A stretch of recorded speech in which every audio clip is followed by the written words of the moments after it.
En el video anterior vimos cómo la Biblia, la lógica y la tradición respaldan la intercesión de los santos y cómo ellos pueden escuchar nuestras oraciones por la voluntad de Dios. Pero ahora surge una pregunta crucial. Si nada con pecado puede entrar al cielo, pero también hay pecados que no llevan al infierno, entonces, ¿a dónde van esas almas que tienen pecado que no lleva al infierno? Hoy vamos a explorar la doctrina del purgatorio, una enseñanza profundamente arraigada en la tradición cristiana. También responderemos a las principales objeciones que suelen surgir. Primero vemos que en Apocalipsis 21:27 dice: y jamás entrará en ella, la Nueva Jerusalén, nada inmundo, ni el que practica abominación y mentira, sino solo aquellos cuyos nombres están escritos en el libro de la vida del Cordero. Esto implica que cualquier mancha de pecado debe ser eliminada antes de entrar en la presencia de Dios. Pero hay pecados que no llevan a la muerte, como lo dice 1 de Juan capítulo 5 versículo 16 a 17.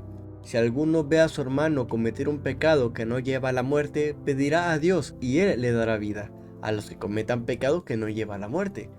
Hay pecado que lleva a la muerte, no digo que deban pedir por ese. La iglesia enseña que el pecado que lleva a la muerte es el pecado mortal, mientras que los pecados veniales no condenan el alma eternamente, pero requieren purificación. En 1 Corintios capítulo 3 versículo 12 al 15, si alguno edifica sobre este fundamento con oro, plata, piedras preciosas, madera, heno o paja, la obra de cada uno será evidente, porque el día la dará a conocer, pues con fuego será revelada, y el fuego mismo probará la calidad de la obra de cada uno. Si permanece la obra de alguno, él recibirá recompensa. Si la obra de alguno es consumida, él sufrirá pérdida. Sin embargo, él será salvo, aunque así como por fuego.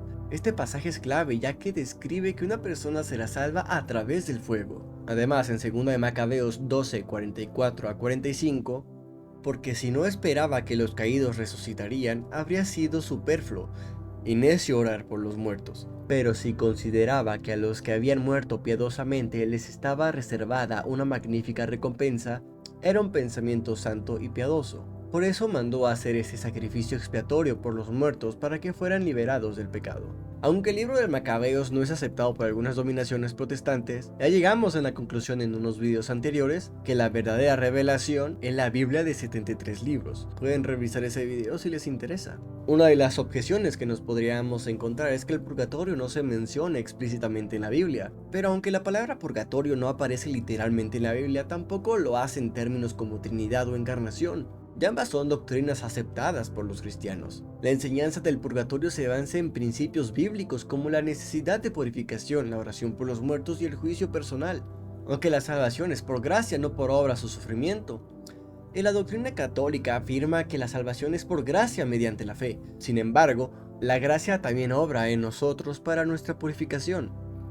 Además, el purgatorio no es una segunda oportunidad de salvación, sino un proceso de purificación para quienes ya están salvados. Otra objeción mucho más común es que Jesús pagó por todos nuestros pecados, y la sangre de Jesús es suficiente. Y sí, Cristo pagó por nuestros pecados, pero a la gente se le olvida que existen dos cosas, el pecado y la consecuencia del pecado. Por ejemplo, si yo mato a alguien y le pido perdón a Dios, Dios me perdonaría, pero eso no significa que la víctima revivirá. O si yo no cuido mi cuerpo haciéndome cortes con un cuchillo y le pido perdón a Dios, Dios me perdonaría por no cuidar mi cuerpo, pero eso no significa que me va a quitar las cicatrices ni el dolor. También vemos el ejemplo de Adán y Eva, que una vez pecaron, pidieron perdón, y se les concedió el perdón. Pero eso no significa que Dios les lavaba el cerebro y fingieron como si no hubiera pasado nada. Al contrario, hubo unas consecuencias, y esas consecuencias siguen presentes hoy en día. Ya vimos algunas objeciones, pero ahora vamos a ver exactamente dónde se encuentra la doctrina del purgatorio en las escrituras. Podemos ver en Mateo capítulo 5 versículo 25 al 26, ponte de acuerdo pronto con tu adversario mientras vas con él por el camino, no sea que tu adversario te entregue al juez y el juez al alguacil, y seas echado en la cárcel. En verdad te digo que no saldrás de allí hasta que hayas pagado el último centavo. Esta parábola es una clara referencia a la justicia divina. Jesús advierte sobre una cárcel temporal de la que no saldremos hasta que nuestra deuda sea pagada por completo. Si esta cárcel fuera el infierno, no habría salida. Si fuera el cielo, no existiría deuda alguna. Por lo tanto, la existencia de un estado intermedio de purificación o de paga es la interpretación más lógica. La iglesia entiende esto como una alegoría del purgatorio, un lugar donde las almas son purificadas antes de entrar al cielo. Incluso hay gente que malinterpreta lo que realmente es el purgatorio. Muchos dicen que es un castigo y otros que es condenación, cuando ninguna es cierta. Por ejemplo, todo castigo duele, sí, pero no todo lo que duele es un castigo. Por ejemplo, si yo tengo una herida abierta, tengo que ser cuidadoso con esta herida y desinfectarla, y tratarla de una manera adecuada, por ejemplo con alcohol, y eso va a doler mucho, pero no significa que sea un castigo, así que no lo vería como un castigo. Eso es el purgatorio, no es un castigo, tampoco es una condenación, sino que es una purificación, sanación, pero sí duele, pero sí duele, fuego, obviamente. Cristo pagó el precio de nuestra salvación, pero aún debemos ser purificados de las consecuencias temporales de nuestros pecados. Esto es semejante a un hijo que es perdonado por romper una ventana, pero aún necesita reparar el daño. La Biblia es clara.